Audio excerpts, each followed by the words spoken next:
Ini saya mau tanya tentang ciri-ciri orang makrifat itu seperti apa ya Pak Joko?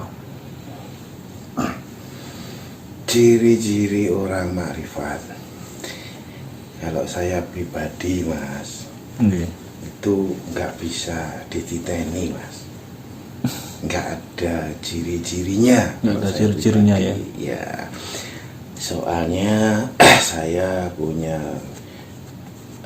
filosofi pemahaman giri lungsi jalmo tan keno ingino. Jadi kepada siapapun kita jangan menghina atau menyepelekan begitu. Cuman saya pribadi kalau orang makrifat itu kurang lebihnya konotasi dari apa yang dibicarakan, apa yang diucapkan itu tidak terkonotasi oleh apapun kecuali keilahian Sang Maha Ilahi. Jadi bahasanya la ilaha illallah. Jadi yang dikatakan itu semuanya keilahian Sang Maha Ilahi yang memang benar-benar itu ilahi begitu Mas. Banyak yang merasa Mas, banyak yang merasa makrifat, tetapi konotasinya yang dibicarakan ucapannya misalkan salah satunya di dalam hal syariat, kalau dia menggunakan alat misalkan yo iki sing tak gawe pusaka iki, keris iki, doa iki, donga iki, itu kalau menurut saya pribadi belum makrifat Mas, karena dia masih terkonotasi oleh sesuatu. Jadi orang-orang makrifat itu yang dibicarakan dasarnya pasti keilahian yang memang itu sang ilahi. Itu kalau saya pribadi. Jadi kan banyak Mas, misalkan saya dapat petunjuk dari si A misalkan, si A tadi mengatakan demikian semuanya, misalkan seperti itu ya nggak salah. Beliau nggak salah karena pemahamannya begitu. Kalau saya dapat petunjuk dari si A tadi ini makna hakikat dari asmonya si A ini tadi. Itu kalau saya pribadi, monggo kerso siji desa mawa cara. Kalau saya begitu Mas. Jadi orang-orang makrifat yang dibicarakan pasti keilahian yang memang sebenarnya sang ilahi. Begitu Mas. Seperti itu.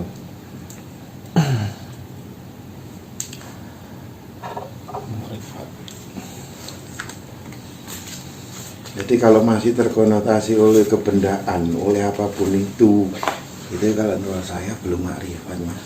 Tapi nggih monggo kerso. Ngaku makrifat Pak. Ngaku makrifat kalau seperti itu. Kalau saya sih, misalkan saya dapat petunjuk dari Bunda Ratu Dewi Kili Suci begitu ya. Bukan Bunda Dewi Kili Sucinya, tetapi saya harus selalu mendengarkan kebenaran, atau saya harus membicarakan ke saudara-saudara ini ya kesucian atau kebenaran. Kemudian itu tadi kan, kili itu bisa dikileni, kili itu bisa idu atau ludah gitu kan. Jadi bukan Bunda Ratu Dewi Kili Sucinya. Begitu. Jadi misalkan Bunda Ratu Ayu Dewi Kili Suci itu misalkan ada yang menyebut Dewi Songgolangit. Bukan sosok sukmanya Bunda Dewi Songgolangitnya, tetapi paling tidak kita harus bisa nyonggolangit dalam artian kita harus menjadi tiang kebenaran gitu. Jadi misalkan kalau yang Kanjeng Sunan Kalijogo, wah saya didatangi yang Kanjeng Sunan Kalijogo gitu. bukan yang Kanjeng Sunan Kalijogonya, Mas. Berarti nyusun kahanan kali itu saluran kehidupan. Jadi paling tidak saya harus memberitakan atau memahami, menelusuri saluran-saluran kehidupan ini, nyusun kahanannya gitu. Itu kalau saya. Itu Mas.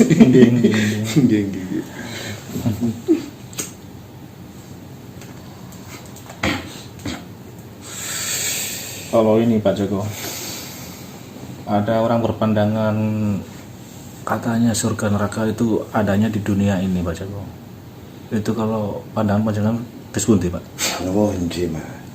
Untuk surga dan neraka itu ada di dunia ini misalkan. Itu ada benarnya. Karena apa? Selama kita hidup di dunia ini mengalami suatu penderitaan, itu kan sudah neraka, Mas. Karena neraka identik dengan kesengsaraan, dengan penderitaan, begini dan lain-lain, begitu kan. Kalau surga itu identik dengan kebahagiaan, kesenangan dan lain-lain seperti itu. Kalau menurut saya sih ada benarnya. Kalau hidup kita di dunia ini bahagia, damai, tenang, tapi tentunya tidak merugikan orang lain atau menzolimi orang lain. Kita bisanya bahagia, bisanya tenang, kita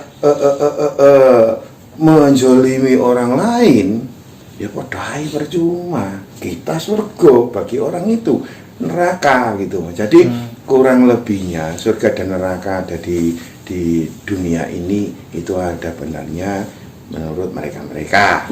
Tapi kalau saya, perjalanan saya surga ya gak kepingin mlebu surga, mlebu neraka ya gak wedi mlebu neraka. Yang penting perjalanan spiritual saya itu nyawiji marang Gusti Kang Purwaning Dumadi. Dengan sendirinya kalau kita bisa nyawiji dengan Gusti Pangeran Purwaning Dumadi, maka kita akan rasakan kedamaian, ketentraman di dunia ini tanpa membuat orang lain masuk ke neraka.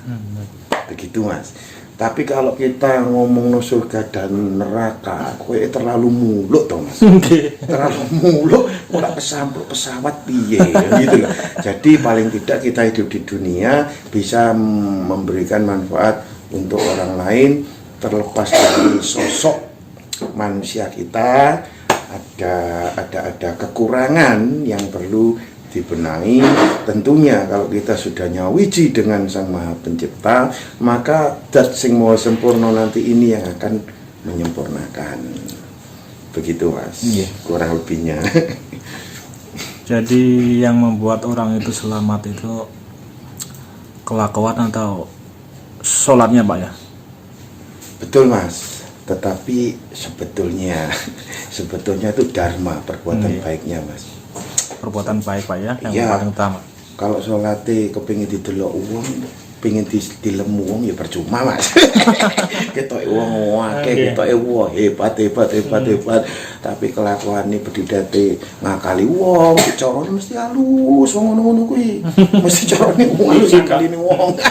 Itu jadi ibaratnya itu dharma atau kebaikan kita yang kita perbuat, yang kita tanam. Karena apa? Tabur tuai. Jadi wong nandur mesti ngunduh atau ngunduh woe pakerti, ngunduh woe panggawe. Jadi bahasa Jawanya itu ngunduh woe pakerti, ngunduh woe panggawe. Kalau kita sudah ngerti, kita sudah paham kalau itu menyengsarakan orang dan menyengsarakan diri kita, ojo dilakoni. Jadi tabur tuai, ngunduh woe panggawe, ngunduh woe pakerti, wong nandur mesti ngunduh. Begitu Mas.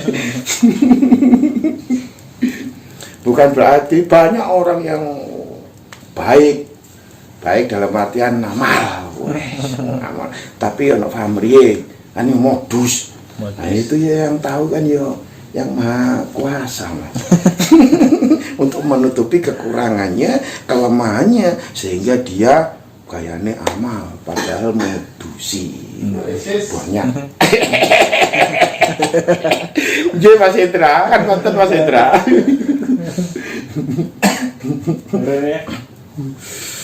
Ampun. Sudah lolos ujian.